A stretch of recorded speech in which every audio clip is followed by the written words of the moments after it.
Hey guys, Matt here. This is my review of Eternals. This movie is directed by Chloe Zhao, who previously directed Nomadland. This movie stars Richard Madden, Gemma Chan, and Angelina Jolie.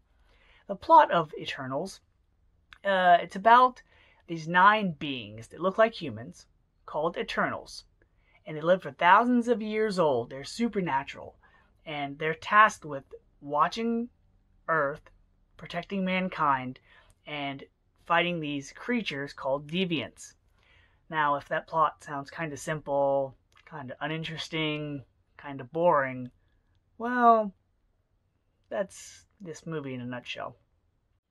So, believe it or not, this film takes place within the MCU. Yes, it's a Marvel movie, but aside from 2 tiny references, you wouldn't even know it.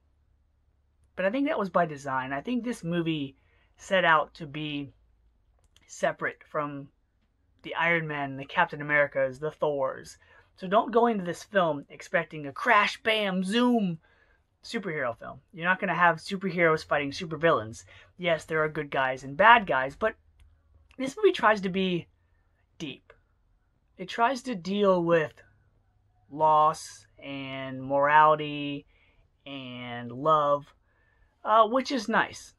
It has the emotional undertones that a lot of the MCU movies contain, but don't really, shine a light on. So I'll give credit to Eternals for that.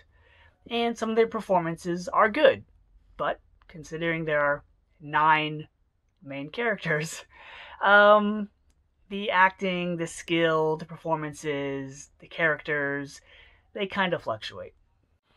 The best way I can describe this movie is within the MCU, this is a lot like Watchmen, where it takes the idea of protectors, heroes, and it kind of brings them down to earth, having them deal with real life things. Now, granted, these beings have supernatural powers, they can't die, and they come from space, so you don't have that aspect of humanity or whatnot, but they're trying to flesh out these characters as best they can. Like I said, there are 9 of them, which is one of the issues with this film.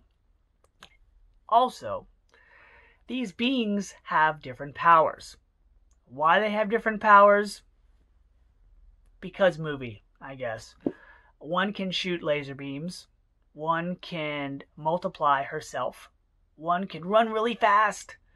One can punch things really hard. One can have what are practically finger guns that shoot stuff. And one can manipulate people's minds. One can create weapons out of thin air. And one is a really smart engineer. Now, why there are 9 of them that have these different skill sets and not just all of them combined, I don't know. But I think it's the same reason that they are named what they're named. A couple of the characters are named Thena, Gilgamesh, Icarus, Druig, Sprite. Now, I think those are the names given to them because these characters are thousands of years old. They're supposed to be the origins of a lot of folklore, fairy tales, myths, legends, stuff like that. So I also can respect that. But this movie has a huge problem because it tries to balance like real world stuff with fantasy. And the problem is that some rules apply and others don't. And so they have a hard time balancing the two because they don't know if they want this to take place in the real world, now, present day, in a lifetime that actually could have happened, or if they want to make it whimsical and fantastic and supernatural and in the realm of superheroes, because you can't have both. And they blur the line at some moments and others they just fail at. And because there are 9 of these characters, the amount of screen time, the dialogue, the character development, the acting, it fluctuates from good to poor. Richard Madden, for example, as Icarus, he's seemingly the main character in this movie. He's like the Superman. he was okay in this. He's very monotone. He's very His dialogue's a lot like Dr. Manhattan in Watchmen, where there's real no emotion to his voice, yet he says nice things and he tries to act like a human. He just clearly doesn't belong and sounds robotic. Kumail Nanjiani, who's a comedian, he's in this film. He's like the comic relief. He's good. Sprite is a young character in this film, and there's an emotional subplot with her. She's also good. Uh, Angelina Jolie as Thena. She's in the film as well. She has a couple emotional scenes. But again, they try to balance these eternal godlike characters with human emotions. And they don't know where to draw the line, because one minute they're robotic, they're like, okay, we can't interfere with the humans, we don't care. And in other moments they're like, I love you, and it's really weird. Also, I can't get into too much regarding the plot, but they do one thing that I really don't like in movies. And whether it's the John Travolta movie Blowout, or Jason Statham in the Transporter movies, or here in this film, you have these characters that live by these rules, these oaths, these laws, these guidelines that they abide by no matter what. And then when the events of the movie happen, that's when something's triggered.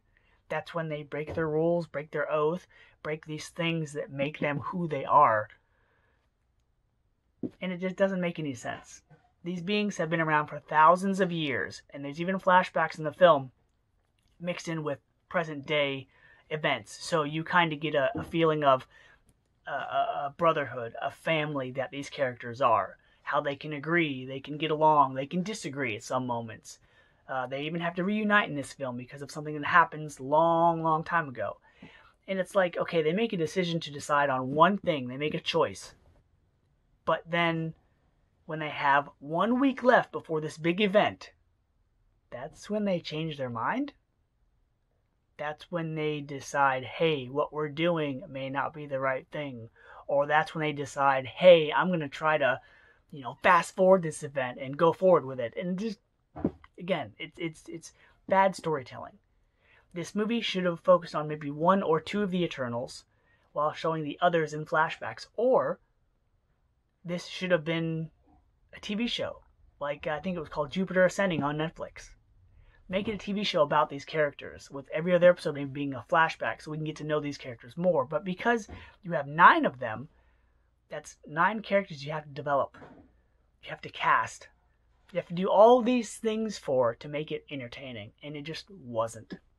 This movie is quite long. It's a movie that I know the MCU was going to make eventually, because they have to kind of get off of the planetary realm of Earth and humans and the Avengers, and they kind of have to go bigger and bolder, but this wasn't the way to do it. There are 2 post-credit scenes. One may surprise you considering who's in it. The other leads to something coming forward, and that's what MCU tends to do with their credit scenes, is they have one that's like comedic or entertaining, and then the other one's like, ooh, I gotta tune into the next movie type of thing. And so Eternals was different, but that doesn't necessarily mean it was good. So because of that, I'm going to give Eternals a C. It's got a good cast, and there are things they could have done much better, but the execution wasn't great. So until next time, guys, see you.